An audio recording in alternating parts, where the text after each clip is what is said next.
வணக்கம்.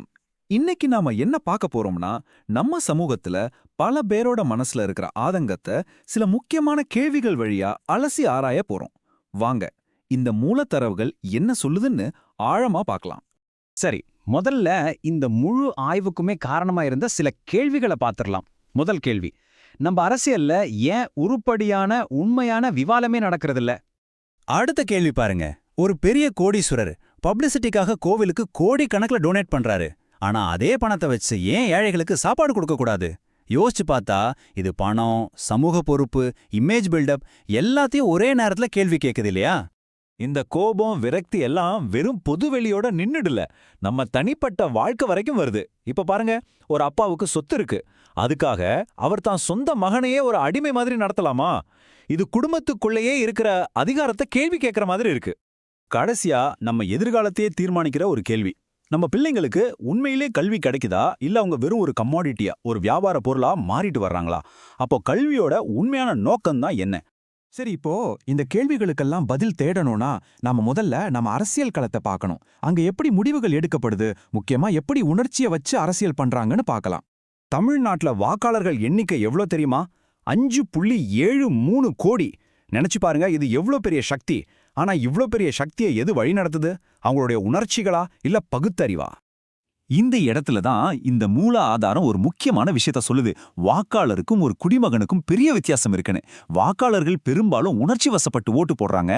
இலவசங்கள், ஒருத்தர் மேல ஒருத்தர் பழி போடுற அரசியல், இதெல்லாம் அவங்களை ஈஸியா ஈர்த்துடும். ஆனா கேள்வி கேட்கிற குடிமக்கள் அப்படி இல்ல. அவங்க பகுத்தறிவோட யோசிப்பாங்க. கல்வி, வேலைவாய்ப்பு மாதிரி அடிப்படை பிரச்சனைகள் பத்தி விவாதம் நடத்தணும்னு எதிர்பார்ப்பாங்க.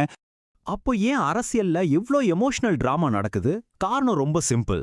ஒரு கஷ்டமான பாலிசிய மக்களுக்கு விளக்கி அதுக்கு பொறுப்பேத்துக்கிறத விட எதிராளி மேல பழிய போட்டு போறது ரொம்பவே ஈஸி இல்லையா?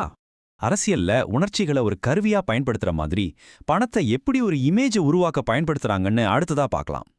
நம்ம சமூகத்துல இந்த பெரிய பணக்காரங்களோட பங்கு என்ன? இங்க பாருங்க, இந்த ஆதாரம் ஒரு சரியான உதாரணத்தை எடுத்து வைக்குது.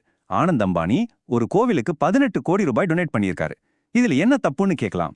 ஆனா கேள்வி என்னன்னா, அதே பணத்தை வச்சு லட்சக்கணக்கான ஏழை மக்களுக்கு ஏதாவது தொழில் கத்துக் கொடுத்து அவங்கள வறுமையிலிருந்து வெளியே கொண்டு வந்திருக்கலாமே, ஏன் செய்யல? இப்ப நாம ஒரு விஷயத்த தெளிவா புரிஞ்சுக்கணும். கம்பெனிகள் பண்ற டொனேஷன்ல 2 வகை இருக்கு. ஒன்னு CSR, அதாவது கார்ப்பரேட் சோஷியல் ரெஸ்பான்சிபிலிட்டி. இது சட்டப்படி அவங்க கல்வி, மருத்துவம்னு செலவு பண்ண வேண்டிய பணம். இன்னொன்னு இந்த மாதிரி பெரிய அளவுல விளம்பரப்படுத்தி பண்ற தனிப்பட்ட நன்கொடைகள். இது பெரும்பாலும் ஆன்மீக விஷயங்களுக்கு போகுது. இதோட நோக்கம் சேவையா இல்லாம ஒரு இமேஜ் மேக்கோவரா தான் பார்க்கப்படுது. ஏன்னா எந்த கார்ப்பரேட் கம்பெனிக்கும் முதல் பிரையாரிட்டி லாபம்தான், மக்களோட அறிவு வளர்ச்சி இல்ல. பணம் எப்படி இமேஜுக்காக பயன்படுதோ அதே மாதிரி கல்வியும் இப்போ ஒரு பெரிய பிசினஸா மாறிடுச்சு. ஒரு காலத்துல சேவையா இருந்த கல்வி இப்போ எப்படி ஒரு வியாபாரமா ஆகியிருக்குன்னு பார்க்கலாம். இந்த ஆதாரம் என்ன சொல்லுதுன்னா, கல்வியோட டெஃபினிஷனே மாறி போச்சு.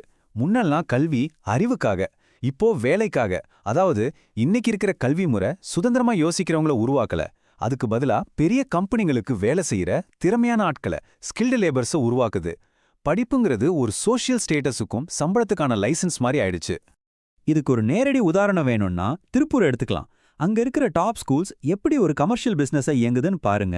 என்ட்ரன்ஸ் எக்ஸாம், இன்டர்வியூ, புக்ஸுக்கு தனி ஃபீஸ், லேபுக்கு தனி ஃபீஸ்னு இது ஒரு பெரிய மார்க்கெட்டாவே மாறிடுச்சு. அப்போ என்ன ஆகுது? கல்வி ஒரு பிசினஸ் ஆகும்போது மாணவர்கள கஸ்டமராகவும் கல்வியை ஒரு ப்ராடக்டாகவும் தான் பார்க்க முடியுது. கேள்வி கேட்கிற, சிந்திக்கிற தலைமுறையை உருவாக்குற நோக்கம் அங்க காணாம போயிடுது. இப்படி கல்விய ஒரு வியாபாரமா மாத்துறது ஒரு பெரிய கண்ட்ரோல் சிஸ்டத்தோட ஒரு பகுதிதான்னு இந்த ஆதாரம் சொல்லுது. இததான் அவங்க அதிகாரத்தின் மொழின்னு சொல்றாங்க. இங்க ஒரு பவர்ஃபுல்லான கம்பேரிசன் இருக்கு. ஒரு குடும்பத்துல நான் உன்னை வளர்த்தேன், நான் சொல்றதை தான் நீ கேட்கணும்னு சொல்ற மனநிலை இருக்கு இல்லையா? கிட்டத்தட்ட அதே மாதிரி தான் பெரிய அதிகார மையங்களும் சமூகத்தை கண்ட்ரோல் பண்ண பாக்குது. சோ அதிகாரங்கிறது வெறும் அரசியல் மட்டும் இல்ல, அது நம்ம குடும்பத்திலிருந்தே ஆரம்பிக்குது. அப்போ இந்த அதிகாரத்தோட ஸ்ட்ராட்டஜி என்ன? இந்த ஆதாரம் சொல்றத வச்சு பார்த்தா இது ஒரு 4 படிநிலை மாதிரி இருக்கு. 1, கல்வியை வணிகமாக்கி சிந்திக்கிறவங்களுக்கு பதிலா வேலை செய்யறவங்கள உருவாக்குறது. 2, மீடியாவை வச்சு மக்களை ஒருவித மயக்கத்திலே வச்சிருக்கிறது. 3, பகுத்தறிவா யோசிக்க விடாம உணர்ச்சிகளை தூண்டி விடுறது. கடைசியா ஏன்னு கேள்வி கேட்கிற திறனையே இழந்த ஒரு கூட்டத்தை ஈஸியா ஆட்சி செய்யறது. சரி, இவ்ளோ பெரிய சிஸ்டத்தை எல்லாம் எதிர்த்து மாற்றம் எப்படி வரும்? நம்பிக்கை எங்க இருக்கு? அது நம்ம கிட்ட தான் இருக்கு. நம்ம அடையாளத்தை நம்ம மாத்திக்கிறதுல தான் இருக்கு. வெறும் வாக்காளரா இல்லாம கேள்வி கேட்கிற குடிமகனா நம்ம மாறணும். உங்களுக்கு சாத்தான்குளம் சம்பவம் ஞாபகம் இருக்கா? ஒரு காவல் மரணத்துக்காக போலீஸ்காரங்க தண்டிக்கப்பட்டாங்க. அது எப்படி நடந்தது? சாதாரண மக்கள் கேள்வி கேட்டதால தான் நடந்தது. நீதியோட நோக்கம் என்ன தெரியுமா? போனதை திரும்ப கொண்டு வரதில்ல, இனிமே அப்படி ஒன்று நடக்காம தடுக்கிறது தான். இந்த மேற்கோள் அது அழகா சொல்லுது. தண்டனைங்கிறது போன உயிரை திரும்ப கொண்டு வரதுக்கு இல்ல, இனிமேல் அதிகாரத்துல இருக்கிறவங்க சாதாரண மக்களை தப்பா பயன்படுத்தக்கூடாதுங்கிற ஒரு பயத்தையும் நீதியும் உருவாக்குறதுக்கு தான். இது நடந்ததுக்கு காரணம் குடிமக்கள் கேள்வி கேட்டதுதான். அப்போ கடைசியா ஒரு முக்கியமான கேள்வி வருது. இந்த மாதிரி உணர்ச்சிகளை தூண்டி கேள்வி கேட்க விடாம பண்ற இந்த சுழற்சிக்கு என்னதான் தீர்வு? தீர்வுங்கிறது ஏதோ ஒரு புது சட்டத்திலேயோ இல்ல புது தலைவர்கிட்டயோ இல்ல. அது நம்ம கிட்ட தான் இருக்கு. நம்ம அடையாளத்தை மாத்திக்கிறதுல தான் இருக்கு. வெறும் ஓட்டு போடுற வாக்காளரா இல்லாம ஆக்டிவா கேள்வி கேட்கிற குடிமகனா நாம ஒவ்வொருத்தரும் மாறணும். கடைசியா இந்த ஒரு விஷயத்த மட்டும் நாம மனசுல வச்சுக்கலாம். அறிவு இல்லாத நிலையில நாம உணர்ச்சி வசப்பட்டு எடுக்கிற முடிவுகள் எப்பவுமே பலவீனமானவங்கள தான் பாதிக்கும்.